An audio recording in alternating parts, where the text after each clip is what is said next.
What's going on? Welcome back to the channel, and here we are again, another night out in the shop, and we're here to work on stuff. So what is it? The Mustang? Nope. The lawnmower. So we had a problem the other day. I was running the lawnmower and one of the sticks started acting a little bit funny, and we had some upgrades sitting here. So it's about time to get those started, fix that little issue, and that's what this episode's about. So it's enough of an intro. Let's jump into it.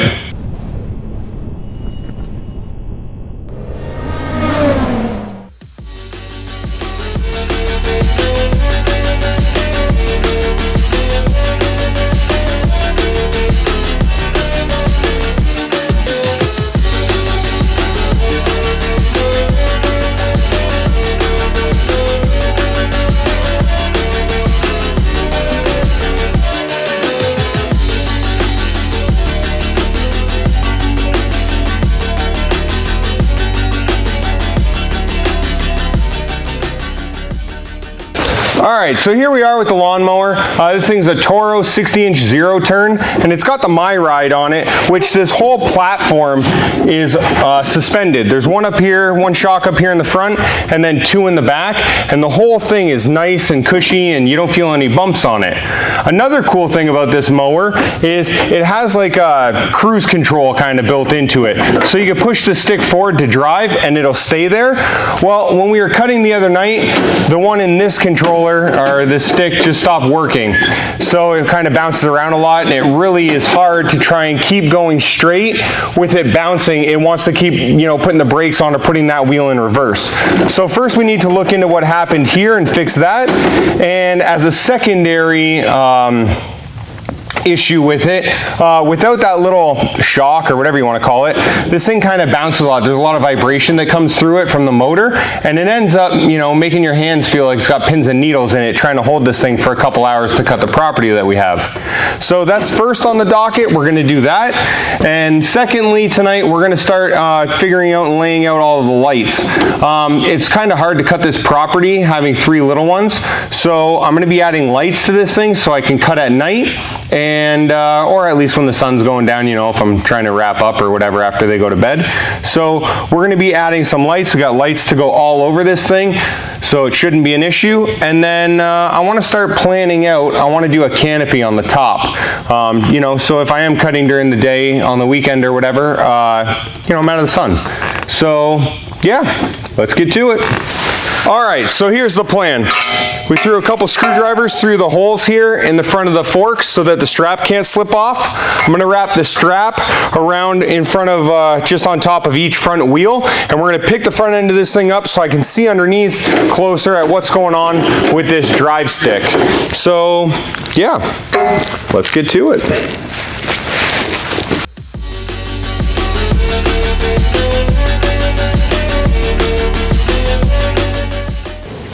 Alright, so we got it set up here. I got a stand under the front, and if I look underneath, I see this little shock right here. You can see it moving right there.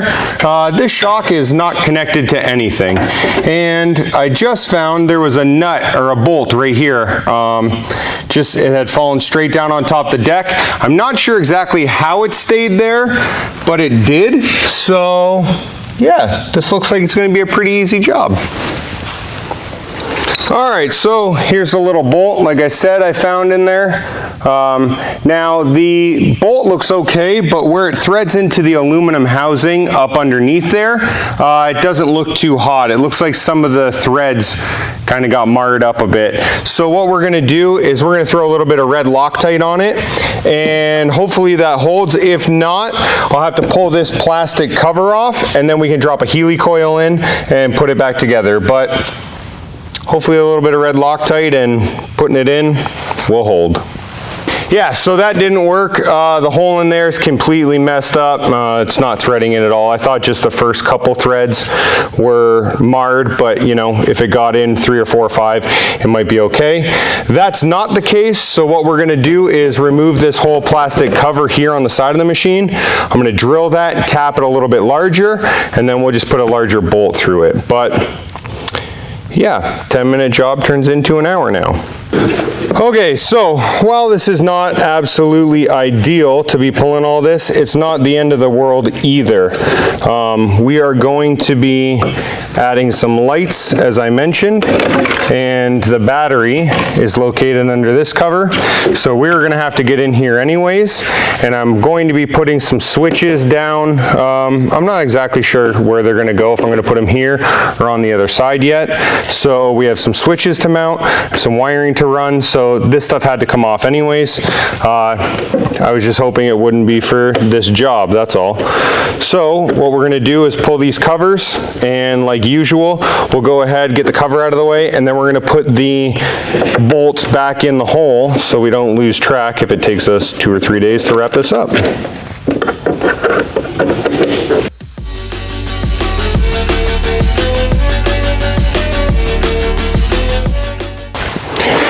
Okay, so with the panel removed, you can see our shock here, and it should have went into this little aluminum hole here, and that will dampen how much this thing moves or bounces based on the location where this shock is.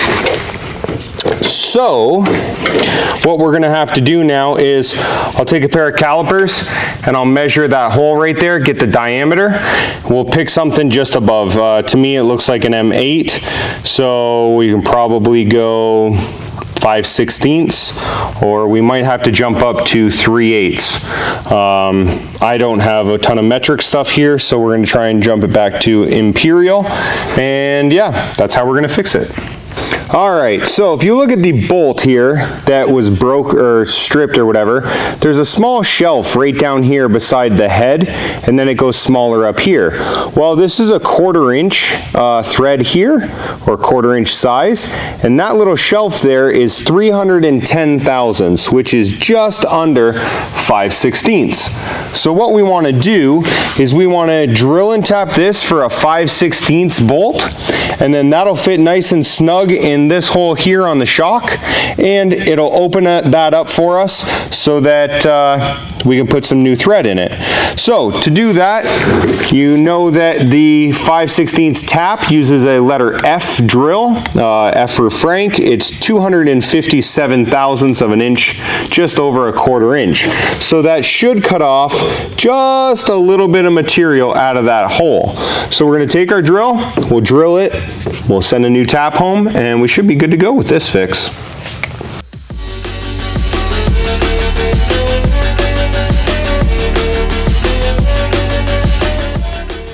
Alright, so we're drilled, and just like anything, it's very important to stay nice and straight to that hole. You don't want to be way up like this, or down, or whatever. So you want to try and mimic the angle that that has on it.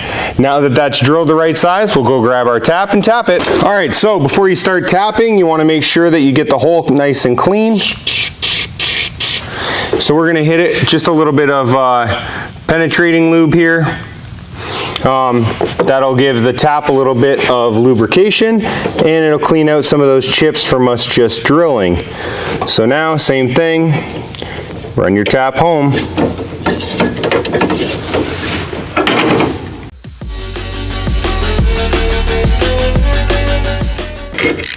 There you go, nice and tapped. So now we're going to hit it with some brake clean. That'll clean out everything, and that'll allow us to get some Loctite in there to hold it in. Alright, so just looking through the toolbox, and I found this little nice button head bolt, and it just so happens that this thing fits right on top of that shock, and it won't interfere with anything. Let me zoom you in here. So there you go, it fits right on top of that shock. We have room all around it, so that looks like it'll be perfect. So we'll drop a little bit of Loctite on it and slam it home.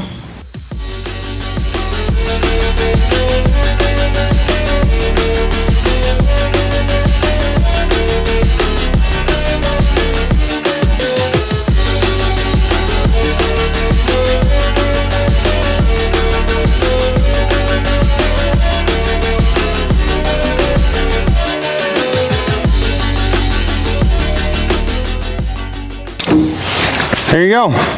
So now, as you can see, if I push the stick forward, it'll stay there. If I pull it back, it'll stay, instead of before it was kind of real bouncy.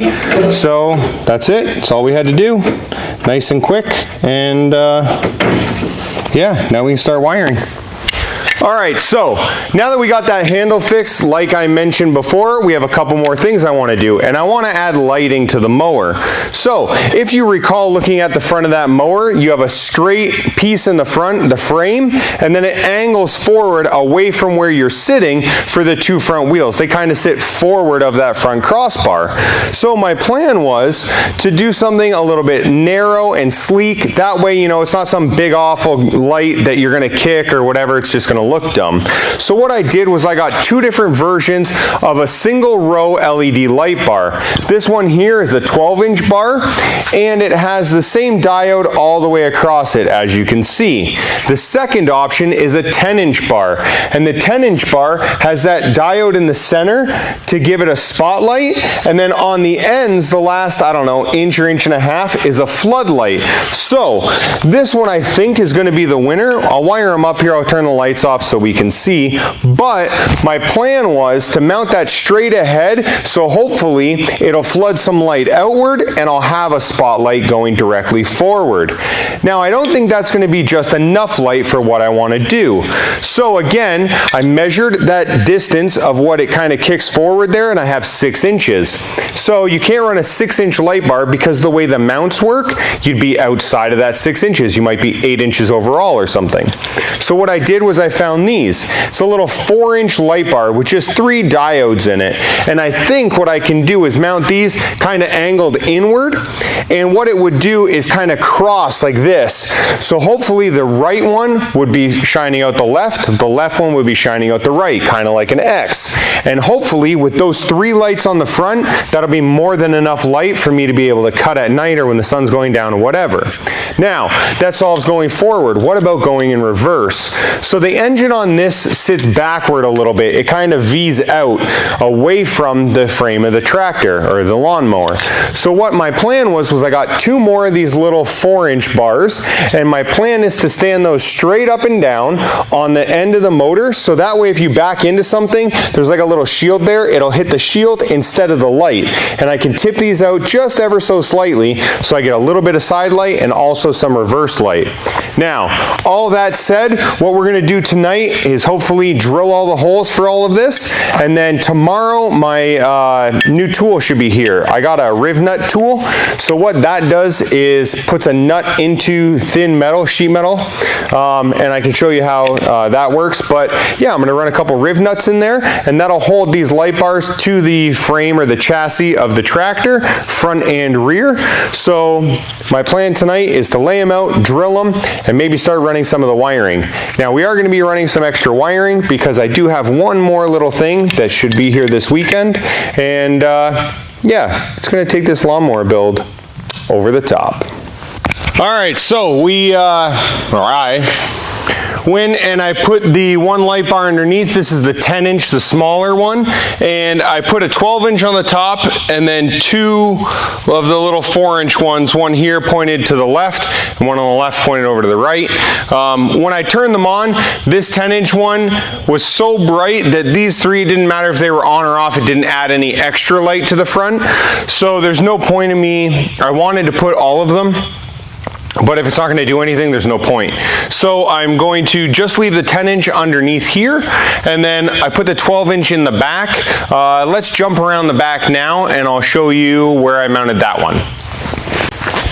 All right, so as you could see on the front, that 10-inch one was absolutely perfect for the width up there, and this 12-inch fits absolutely perfectly here on the top. I've been playing around with trying to figure out if I want to put 2 of the little ones on the side here, but I don't think we're going to need them. So this one's mounted here on the top. These ones I've been playing with, and I think that's all I'm going to do. One facing forward, one facing reverse. Now there's one extra thing that I want to do, and I'll show you what it is. All right, so we now have one light bar in the front and one light bar in the rear. I went ahead and got these toggle switches here. They come pre-wired. All you gotta do is hook up your power and ground lead right there, and everything's done for you. So this is pretty easy. It says light bar and rear lights, which we're gonna use this one to do both of the light bars. This will be front and back. And then this one, I went on Amazon. That's where I got this thing too. But I went on Amazon and I got this rope lighting. I got red color because the mower's red. So we're gonna do underglow all around this thing, and that'll be on the second switch. So I can drive around with just that on, or I can drive around with the lights on, or if I turn them both, I can do both of them. So that's the plan. We're gonna run this rope lighting all around underneath this thing, and we'll run it up to this one switch and the light bars to the other. So yeah, there's not a ton to talk about, but hey, we'll keep the camera rolling and I'll voice over something.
All right, so a little bit of a bummer. I ran all of the red underglow lighting or rope lighting that I got all the way around, and halfway through the rope died. So the whole front end from, I don't know, roughly here all the way around didn't work. So whatever, I mean, it is what it is. I just pulled it all back off. That's why I put it on with zip ties. So, you know, in case it hit a stick or whatever, it would just pull the zip tie. Anyways, that didn't work, but I ended up running the power. So I ran a fuse from the battery. It runs over to the ignition. The ignition fires it off so that when the key is on, I have power down to my switches that are right here, just underneath the throttle, and you turn the key on, they light up, you hit them like this, obviously there's light. So yeah, I'm gonna call this one a success. I'm gonna put the cover back on for the battery and we can go out and use it. I probably will end up doing the underglow on it again in the winter time. I mean, it doesn't take that long to do, but it's one of those things that, like, if I have to do it again, I'm gonna make sure that I do it, you know, the best way that I can. So yeah, we're gonna put this thing back on here, and yeah, maybe I'll go flick the lights out in the shop here and show you how bright they are, okay? All right, so I just hit the lights off in the shop. We'll turn the key on here. You can see the switches light up, and we do that. Plenty of light behind the machine. The front one is absolutely ridiculous. Let me spin this around, flick it off, back on. So I'm gonna call that a success. I mean, it's pretty much pitch black in here.